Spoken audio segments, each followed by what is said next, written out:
where Governor Christie has taken the podium. Let's listen. But the win is important for our country. Tonight, Donald Trump has won Georgia and Massachusetts, Alabama and Virginia, and he's also won the great state of Tennessee. Tonight is the beginning of Donald Trump bringing the Republican Party together for a big victory this November. Tonight is the beginning of Donald Trump bringing the people of our nation together to help America win again.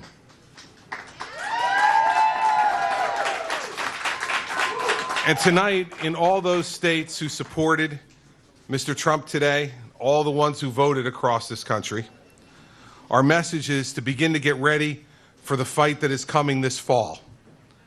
The fight this fall is to make sure that a united Republican Party and a united American people make sure that Hillary Rodham Clinton never gets back in the White House.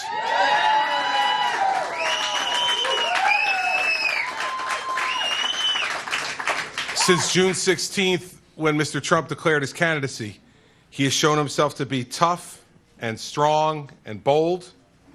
He's shown himself to be a fighter, a leader who speaks plainly to the American people. He has listened to the American people. The American people are listening to him, and he is bringing the country together. That, ladies and gentlemen, is not a campaign, it's a movement.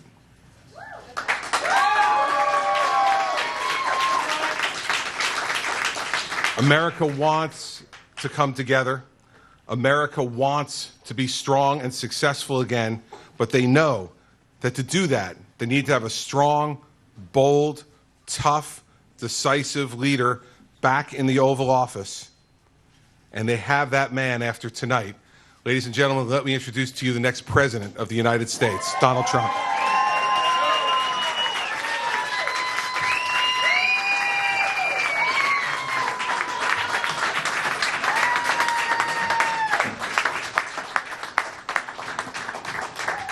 Chris, thank you very much. I appreciate it. This has been an amazing evening. Already we've won 5 major states, and it looks like we could win 6 or 7 or 8 or 9. It's really been great. I want to congratulate Ted on the winning of Texas. He worked hard on it, and I know how hard he worked, actually. And so I congratulate Ted Cruz on that win. That was an excellent win. We're going to make America great again, folks. We're going to make it great again. And, you know, I watched Hillary's speech, and she's talking about wages have been poor and everything's doing badly, but we're going to make it. She's been there for so long. I mean, if she hasn't straightened it out by now, she's not going to straighten it out in the next 4 years. It's just going to become worse and worse. She wants to make America whole again, and I'm trying to figure out what is that all about. Make America great again is going to be much better than making America whole again. So I just want to say that this was an exciting evening. It's so great to be in Florida. It's so great to be at Mar-a-Lago with friends and the press and the media and everybody.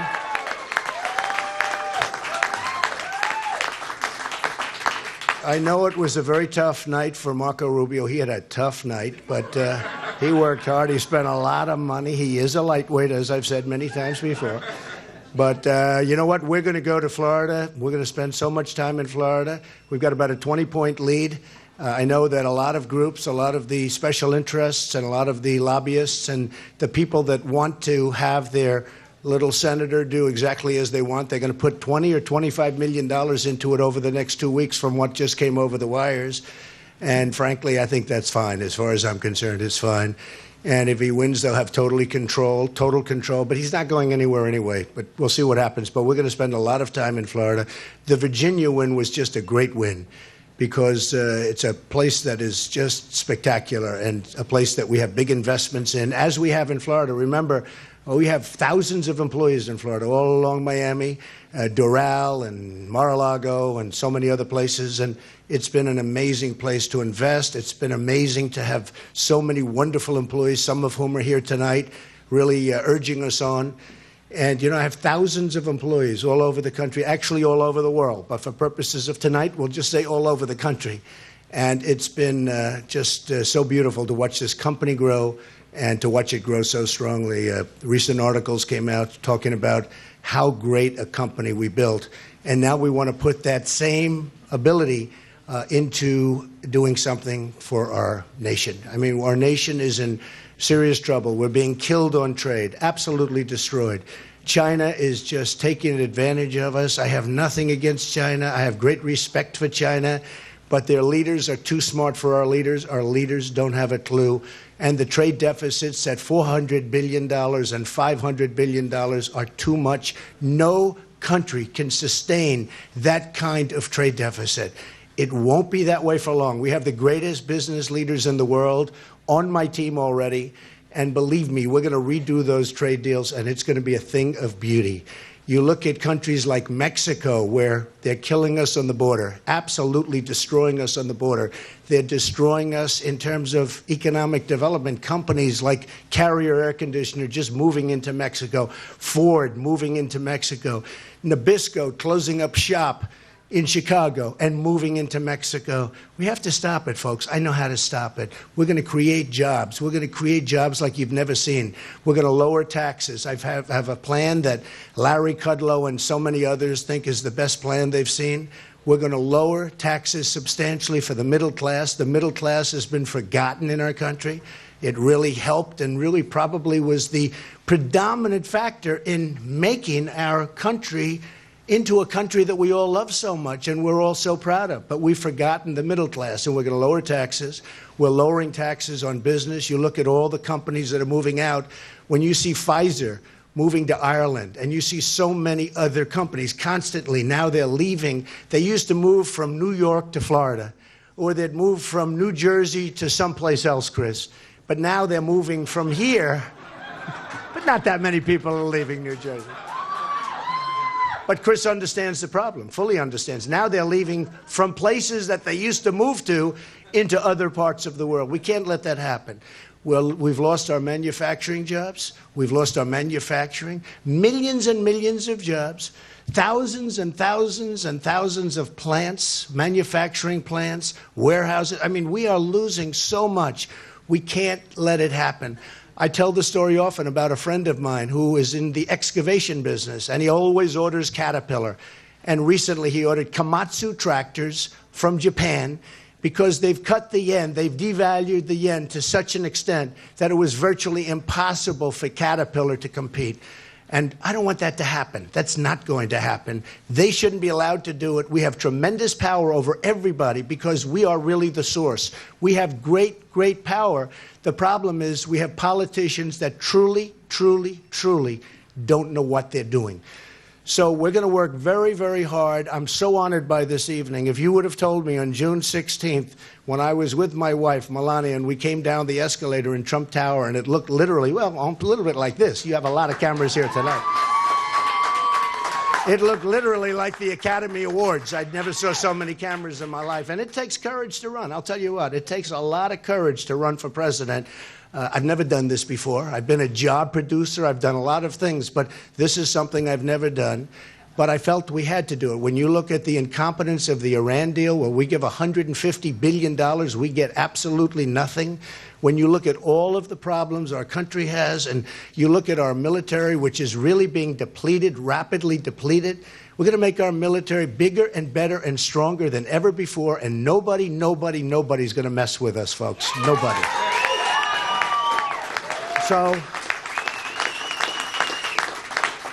So it's just an amazing honor to have you with me tonight. And if you want press, I think we told you before it would be okay if you want to ask a few questions.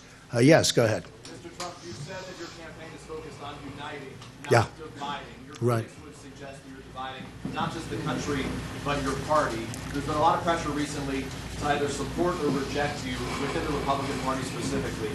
Some strongly worded statements coming out in recent days, including one from a senator from Nebraska, Ben Sasse, who said, if Donald Trump ends up as the Republican nominee, conservatives will need to find a third party option. What do you say? Well, they can always do that, and then they'll just lose everything, and that would be the work of a loser. But let me just explain something.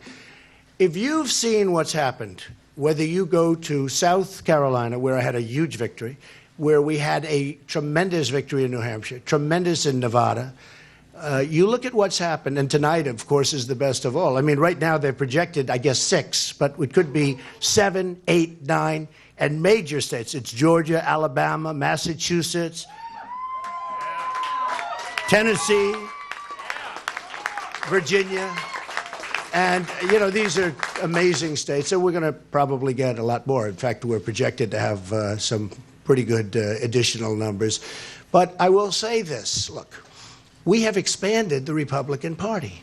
When you look at what's happened in South Carolina and you see the kind of numbers that we got in terms of extra people coming in, they came from the Democratic Party or the Democrat Party, and they're Democrats and they're longtime Democrats, and they were never going to switch, and they all switched, and they were independents. And we've actually expanded the party. Look at the number of votes we had in that area as an example. 4 years ago, they had 390,000 or so votes. We doubled it. We were almost 800,000. Whereas the Democrats went down. There's much less enthusiasm for the Democrats. So, look, I'm a unifier. I know people are going to find that a little bit hard to believe, but believe me, I am a unifier. Once we get all of this finished, I'm going to go after one person. That's Hillary Clinton, on the assumption she's allowed to run, which is a big assumption. I don't know that she's going to be allowed to run. And I think that's frankly going to be an easy race. You see the polls. I beat Hillary in many polls. I know one thing. I don't think Marco's going to be able to beat her. I don't think, in all fairness, I think Ted's going to have a very hard time. But Ted at least has a shot because at least he's won a little bit. So I just tell you this. We are going to be a much finer party, we're going to be a unified party. I mean, to be honest with you. And we are going to be a much bigger party, and you can see that happening. We're going to be a much bigger party. Our party is expanding, and all you have to do is take a look at the primary states where I've won, and just look where we've gone from X number to a much larger number. That hasn't happened to the Republican Party in many, many decades. So I think we're going to be more inclusive. I think we're going to be more unified, and I think we're going to be a much bigger party, and I think we're going to win in November. Okay, yeah.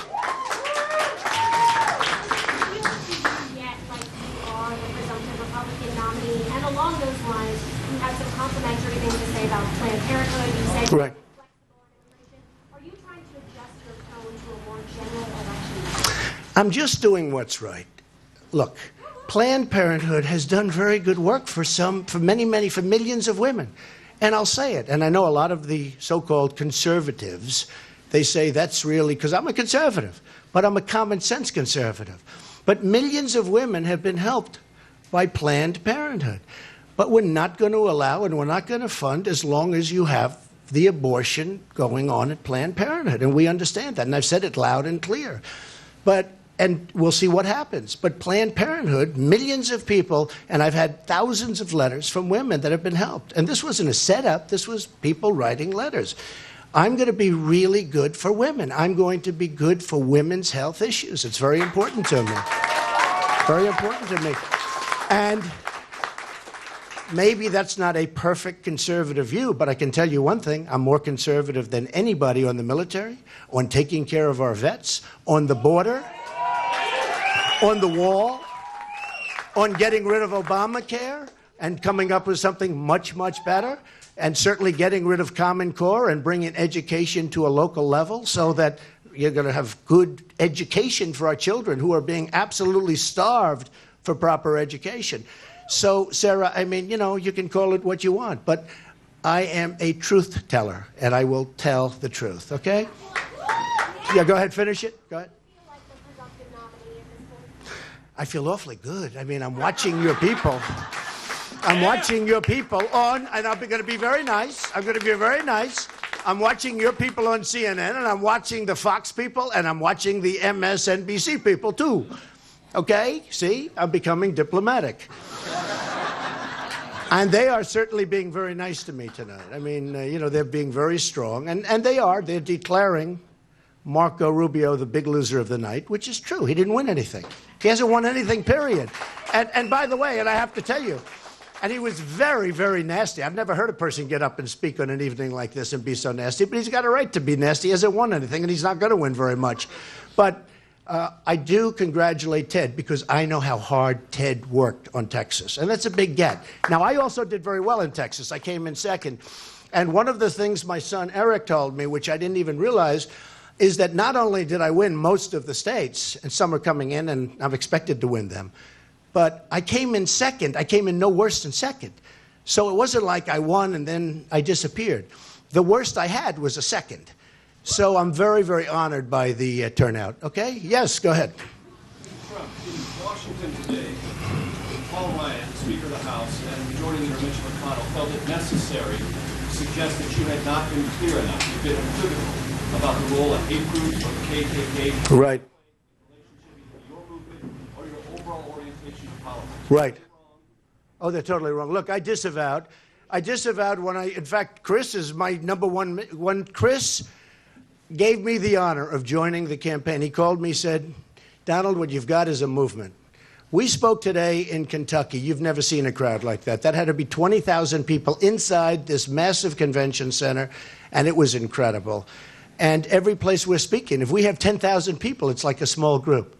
We had 35,000 people the other day in Alabama. And when Chris called, he said, this is a movement. This is something like I've never seen. And in all fairness to the press, a lot of the press have said the same thing. They've never seen what's happening right now. They've never seen anything like it.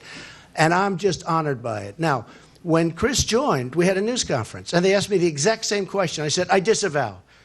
Now, right after the program that we're talking about, and I thought it was clear, but, you know, we're talking about groups.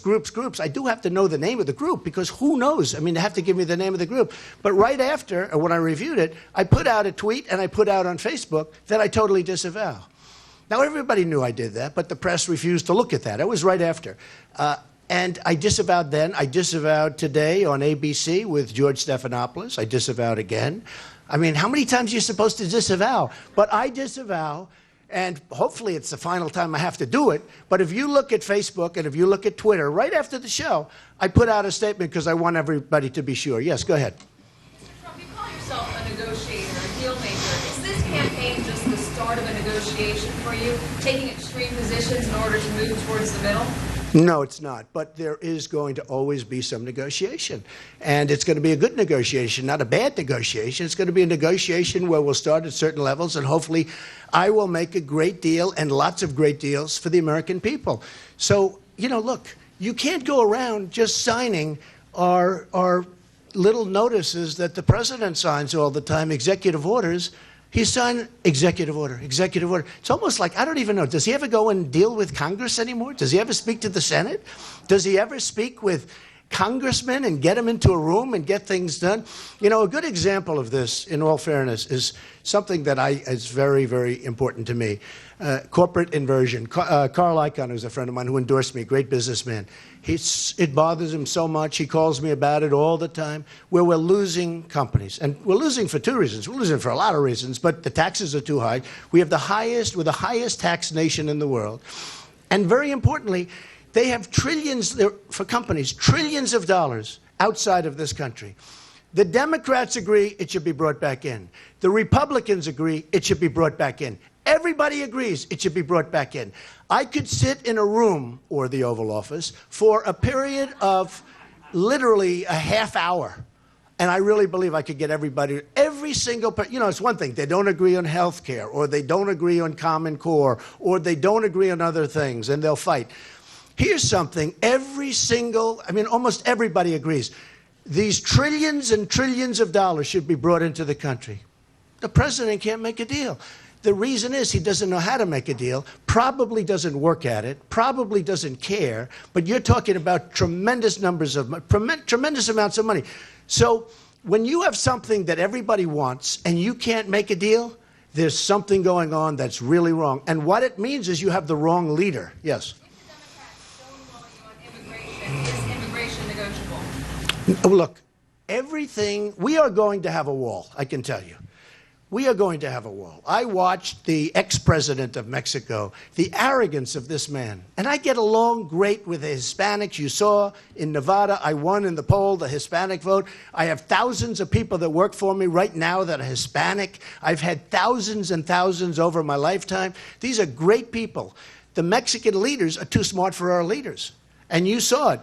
Vicente Fox, first of all, he used a word that you should never have. If I ever used that word, you folks would have never, ever, ever let me get away with it. Nobody even talked about the word he used, and this is the ultimate word. But he was angry at the concept of somebody saying that they were going to pay for the wall. Mexico's going to pay for the wall. We have a trade deficit with Mexico of $58 billion a year. $58 billion. The wall is going to cost $10 billion. It's so easy. I've had these guys that I'm on the stage with come, you don't really mean Mexico's going to pay for the wall. As sure as you're standing there, 100% Mexico's going to pay. 100%. And the reason is I'm a businessman. I know how to do this. Politicians are all talk, no action. It's not going to, except for Chris Christie, of course. It's not, look, it's not going to happen. It's not going to happen with these people. So when you think of it, and then they say, you'll never be able to build a wall. Well, it's 2,000 miles, but we really need 1,000 miles. The Great Wall of China, built 2,000 years ago, is 13,000 miles, folks. And they didn't have Caterpillar tractors, because I only want to use Caterpillar if you want to know the truth. Or John Deere. I buy a lot of equipment from John Deere. I love John Deere, too. But they didn't have tractors. They didn't have cranes. They didn't have excavation equipment. The wall is 13,000 miles long. We need 1,000 miles. And we have all of the materials. We can do that so beautifully. And this is going to be a serious wall. This is going to be a high wall. This is going to be a very serious wall. We're going to stop drugs from coming into New Hampshire. You know, when I won New Hampshire, those people were so incredible to me. And when you go, you wouldn't believe it because it's so bucolic, so beautiful. You look at the fields and you look at everything. It's so beautiful. And yet you go to a meeting in New Hampshire, their number one problem is heroin. The heroin is pouring in. And they have so many of their young people and other people addicted. And I told them, I'm going to stop it. I'm going to stop it. We're going to have a strong border, and I mean strong. And by the way, speaking of people are going to come in. And they're going to come into this country, but they're going to come in legally. Okay? I have a lot of respect for Rick Scott. I don't know about his endorsement, but he's a friend of mine. I have a lot of respect for Rick Scott. Yeah. What? Got to find out what's going on. We've got a big problem. We have a big, big problem. I'll tell it like it is. We have a big, big problem. We got to figure it out. We're going to figure it out. Radical Islamic terrorism, big, big problem. Not only for us.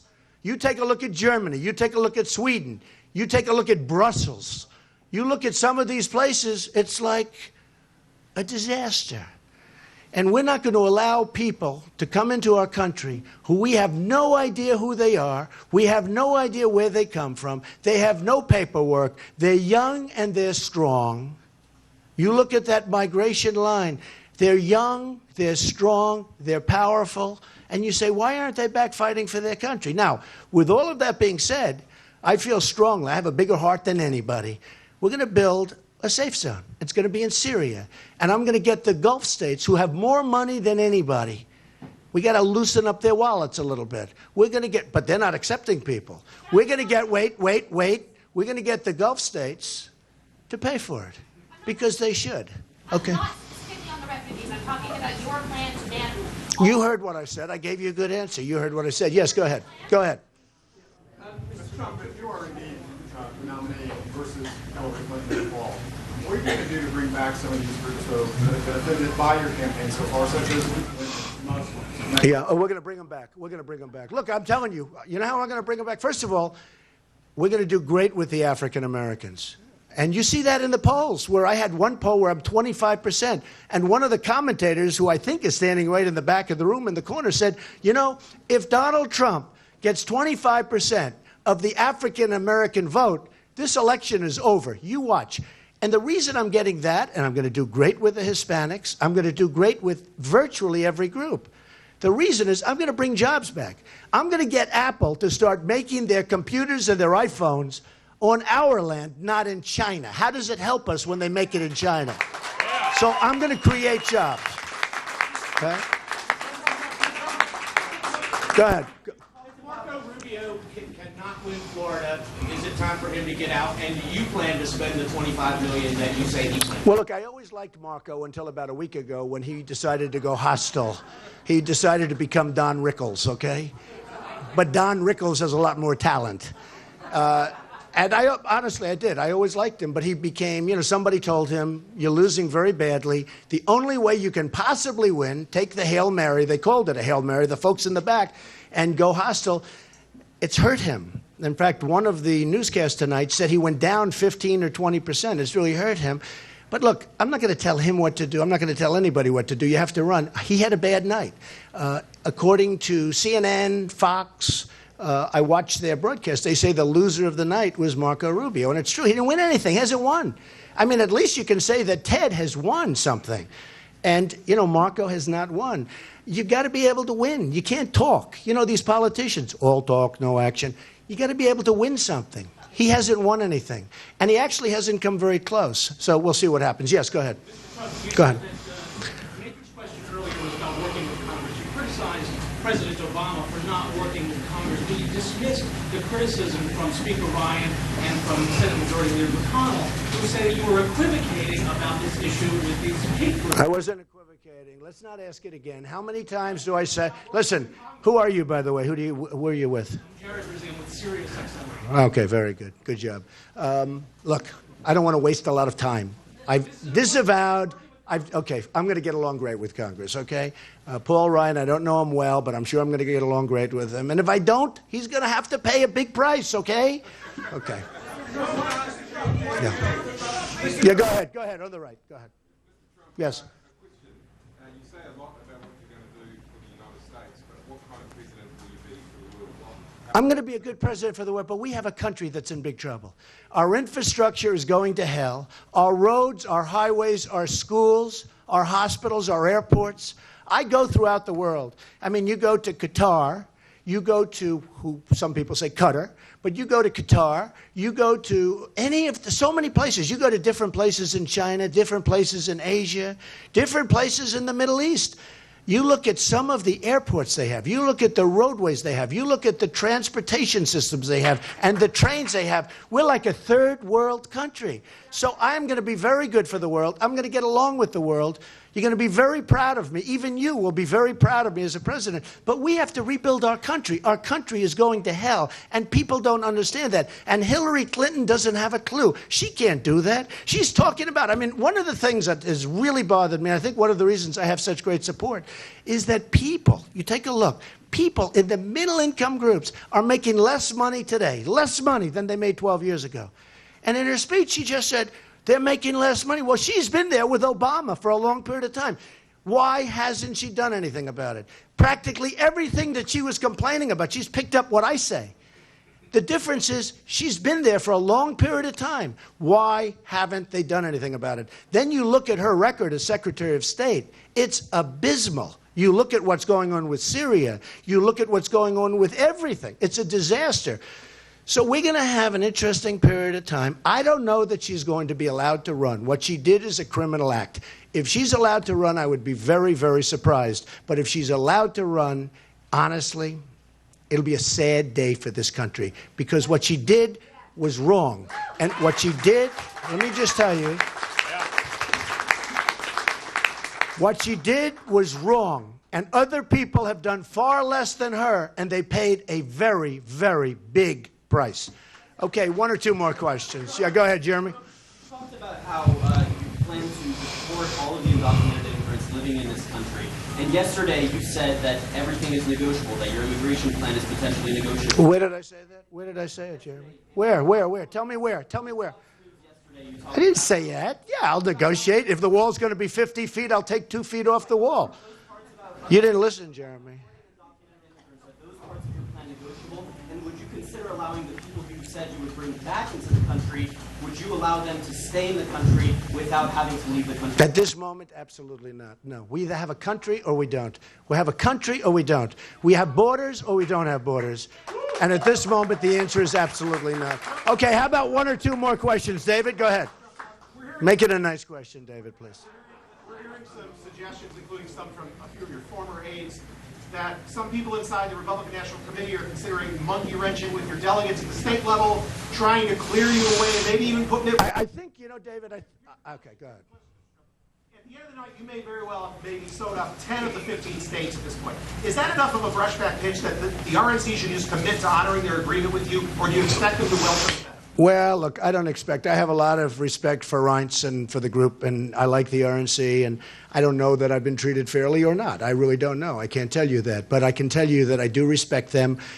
What I really have is a great number of people. I have millions and millions of people.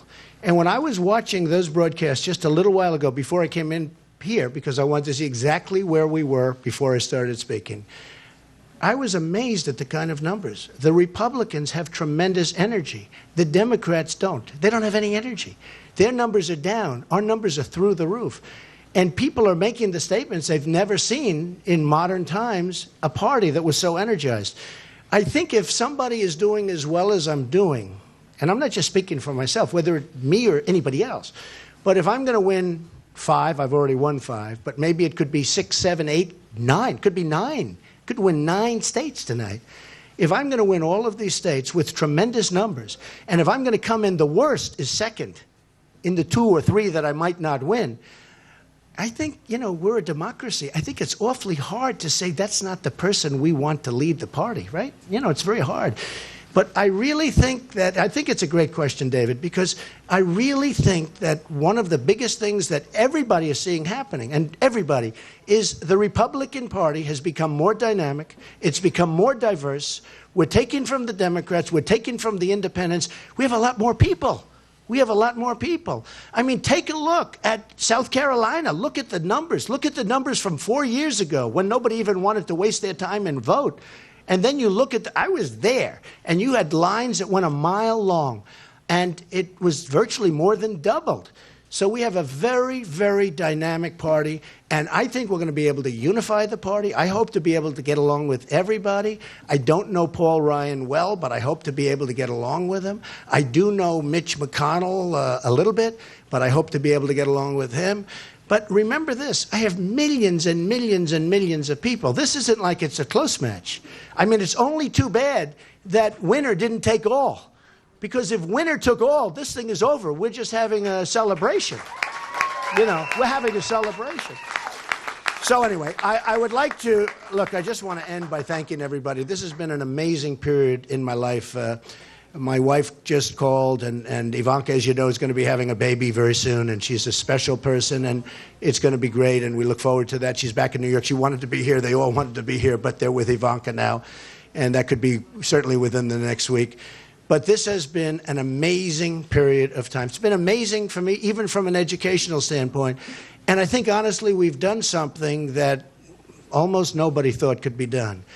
And I'm very proud of it. And I just want to leave you with this. I am a unifier. I would love to see the Republican Party and everybody get together and unify.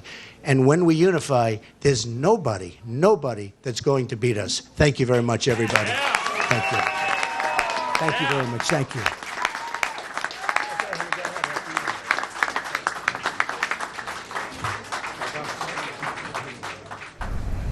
Donald Trump with Governor Chris Christie of New Jersey at Mar-a-Lago in Palm Beach, Florida, after his big successes tonight on Super Tuesday. You're watching live coverage here on C-SPAN. Thanks for being with us.